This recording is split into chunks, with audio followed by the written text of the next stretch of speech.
Welcome back to another tutorial. In this video, I'll be showing you how to remove text from videos in CapCut. This method is easy. Let's get started. First, open CapCut on your mobile. Once you're in, choose any template you like, but make sure it has some text in it because that's what we're going to remove.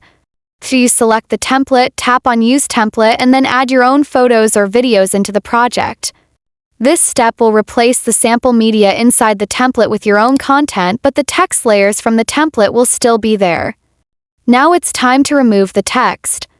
Go to the text button, text appear. Look for the text you don't want. Simply click on it and then hit delete or use the remove option.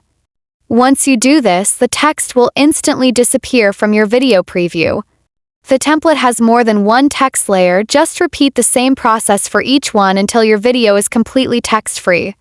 When you're done, play your video back and check the preview to make sure everything looks good.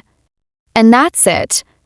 If it was helpful, don't forget to like the video, drop a comment if you have any questions, and of course, subscribe for more easy CapCut tips and tricks.